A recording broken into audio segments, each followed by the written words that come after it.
So for this video starts, these are the likes on my most recent videos, and none of them are above even 3,000. So if we could hit 5,000 likes on this video, this will be insane. So drop a like if you enjoy. Bye. Do you keep missing shots on GTA? Do you keep getting bodied by tryhards? Do you watch other YouTubers and wish you could be as good as them? Then don't worry, because this video is just for you. 5, 4, 3. Number 1. So the first thing you want to do is set up everything. So if you're on PC, this works with NVIDIA graphics cards. I think there's a similar thing with AMD, but you're going to want to go to your NVIDIA control panel, then go to manage 3D settings, and you're going to want to copy all of these. The most important one is low latency mode. You want to put that on ultra. Also on PC, you want to use the lowest graphics settings possible, as it generally reduces input lag. These are the ones that I have. The most important one would be motion blur. You'd want to turn motion blur off.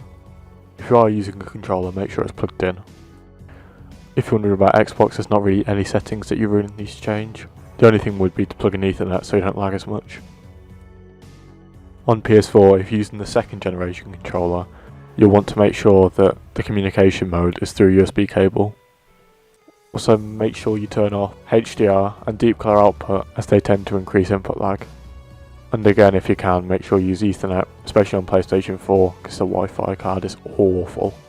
So one of the things you want to set up is your monitor. Now this is the monitor I've got, it's LG, but what you're going to want to do is put it into a game mode of some sort. It's going to be different for yours.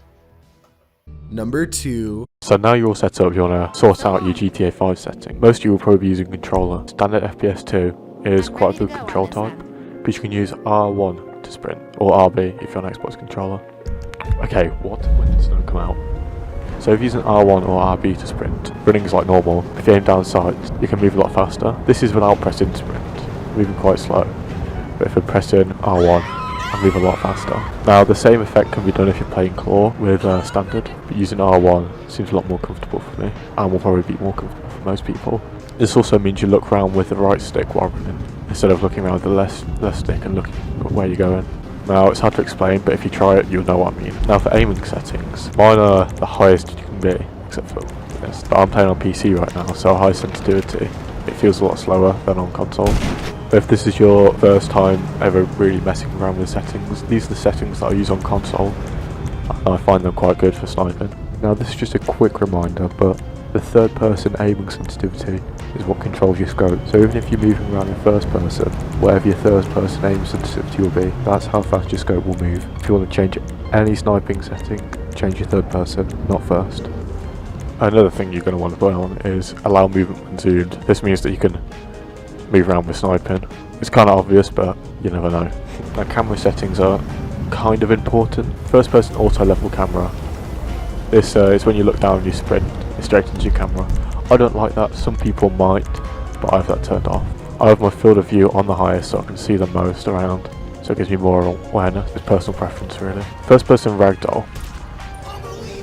So yeah, it switches straight away to third person, and I'm pretty much stuck. If I turn on first person ragdoll, I fall over in first person. Now I can access my interaction menu, go passive mode or something. It's kind of scummy, but it helps if you get hit by a car in the middle of a fight. You don't have to die.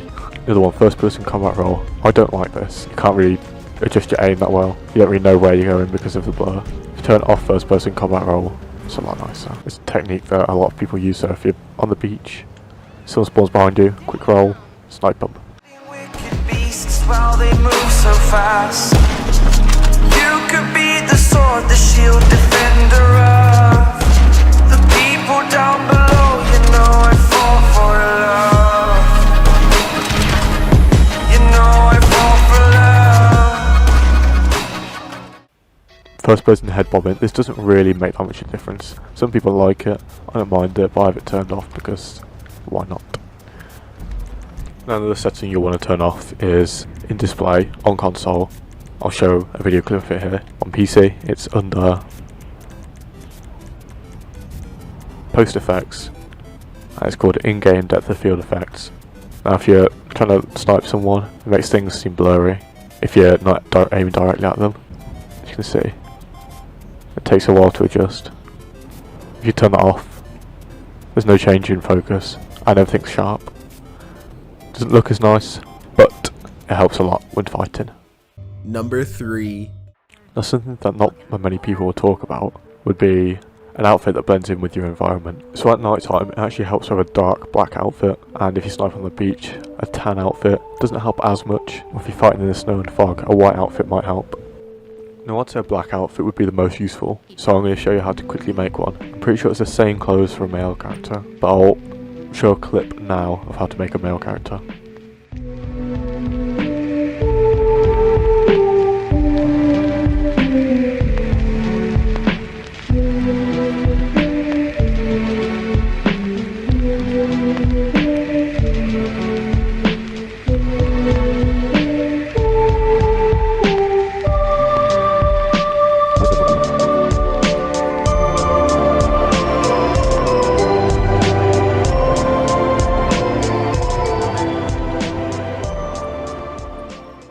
Some people might not think a bulletproof helmet is fair, but it helps you from not getting headshotted, so I think it's worth it.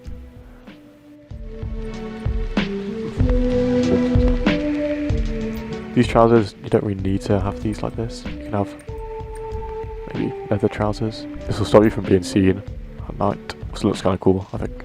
Number 4. Where are your fingers?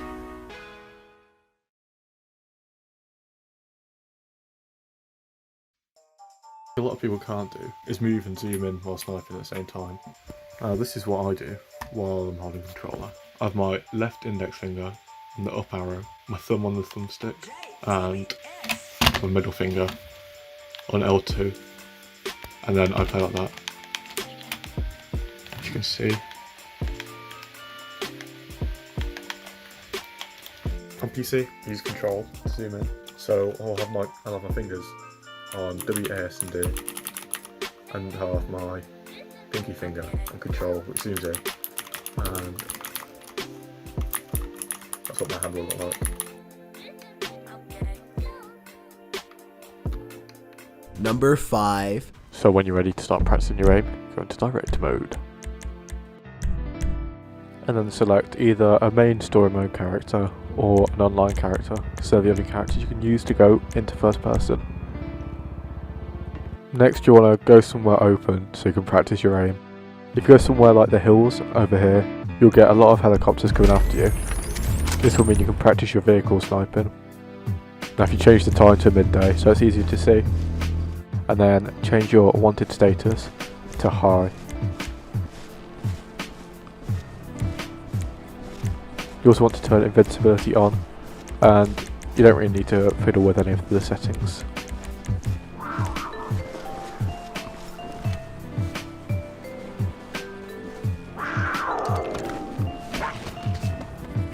Now just shoot at all the cops and practice with different weapons to get a feel, and hopefully your aim should start improving.